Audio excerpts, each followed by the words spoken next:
When you have areas in the bathroom where tiles meet at right angles, such as this, or around windows, you're going to need to cover that join with some plastic edging strips such as this. So Gary, how do these work exactly?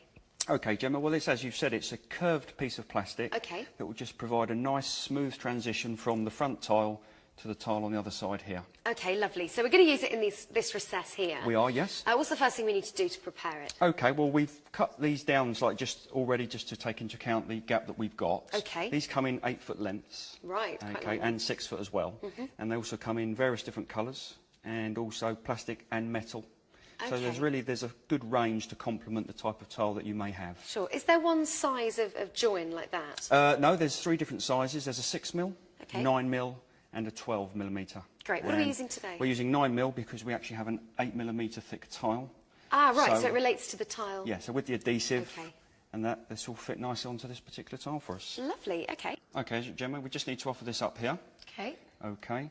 And as you can see there, I'm just going to mark where the end of the tile is here. Okay. Always take into account 2mm, so don't cut the trim the full length. Oh, right. Just literally come in 2mm, because when we put the other piece here, we need to take into account putting some grout in that gap, especially if this is going to be an area that was getting water on it. Okay, sure. Okay, so we've got 2mm in. From the edge. So we've got that mark there. Yeah. So we can just transfer that further, just so it's nice and clear. Okay, Gemma, well what we need to do now is cut the trim with the mitre. So we've positioned the trim as so, and we've made our mark where we need to cut. Now what we need to do is make sure that we cut it from here, because this is where this is the mark that we made on the wall. Yes, of course, that was the far end length that we needed. That's right, not from here. Okay, and not from there. Oh yeah, like you showed. It's from there. Okay, perfect. So that's where we held it up to. Great. That's right. So what's this called? This is a mitre block. Right. Okay, and this is going to provide us with our 45-degree angle to cut the trim. Okay. Okay. Now, because we're framing on a wall, we need to make sure that the piece of trim is the right way up. So whenever you're doing a window, always make sure that when you put your trim into the mitre block, you put it sitting up. Right. Okay. Now, if we were to tile, we wouldn't be tiling a floor, but if we say doing some boxing in, and we were tiling flat, you would always put the piece of trim into the mitre block flat, like so. I see. Because the angle ends up being, although it's 45 degree, the angle is very slightly different in terms of how the trim fits together. Sure. Will we need to do that on the flat section of our We would have to, yeah. But for here, the piece of trim needs to go into the mitre block, standing up effectively. Yep, no problem. So I'm going to position in... Just hold the trim tightly in place. Okay. Okay, and our line here. Yeah, I see it's lined up. With our junior hacksaw blade.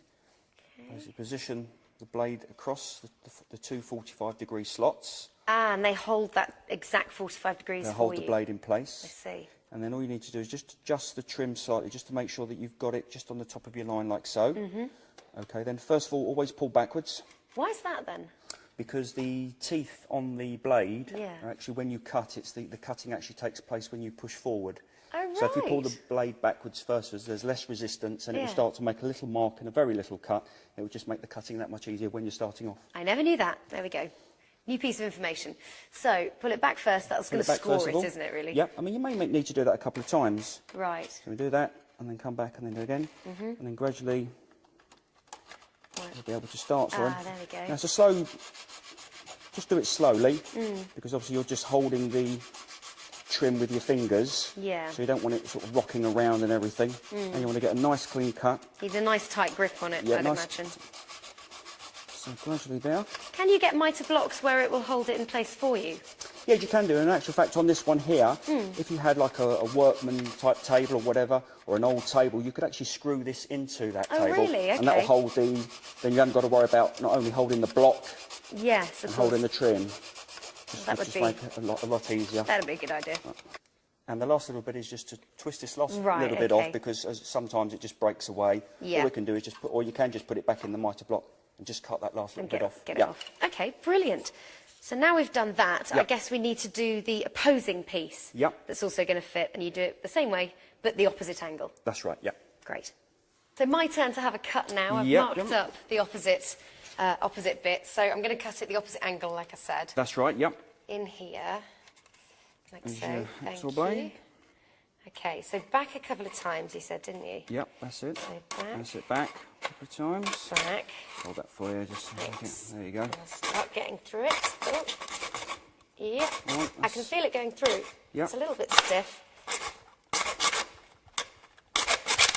Okay, oh, right through. And I've got to that awkward bit at the bottom. Okay, well that's fine, just bring it out. Okay, there we go.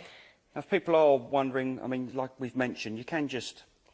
You can wiggle it Wiggle off. it, or we can just use a pair of scissors. Oh, perfect. Okay, and just literally, obviously mine, just bend it out the way. So, yeah, okay. Okay, and then just literally... Snip it there. Just cut it off.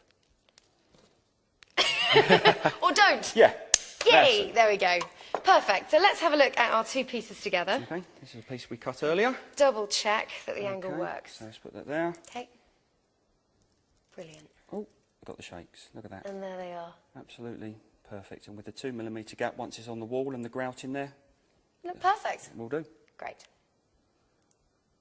So our first piece of edging has gone up. Yep. We know that they fit beautifully together. Yes. So when we come to put our tiles in just here, what do we have to be careful of? Okay, well, there's a couple of things. What we need to make sure that we do is that we don't place this tile that's going in here flush into the piece of trim. Oh, right. Like you don't so. push it right in. Don't push in. What you need to do, because obviously what will happen is when the adhesive is behind the tile, it'll push the tile a little bit out anyway. Of course. So we need to make sure that this piece of trim is almost flush with the front of the tile. Okay. And also a couple of millimetres gap.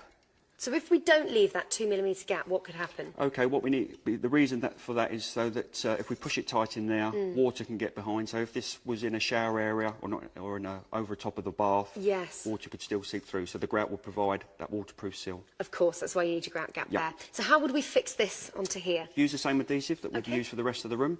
So what we would do is put the trim in place. Put a bit of adhesive on first of all to hold the trim. Put your trim on. Remember to leave your approximately 2mm gap. So you need the 2mm gap just at the top here as well. Yeah, same principle again, so we can get some grout into there. Of course, okay. Now, if your trim moves around while you're doing this, don't worry. You can just slide it up and down a little bit. And then what we're going to literally do is put the tile into place with the adhesive. Back butter in a situation like this because you can't get your trowel in. Yep. And then we would put our tile in place like so. Beautiful. Put it around. Give it a little bit of a wiggle. Okay. You have your little gap here, a little bit of grout in there. That's right, and then you may just have to feel around with the trim just a little bit, just to push it in, push it back a bit. And you're done. And you're done. Brilliant.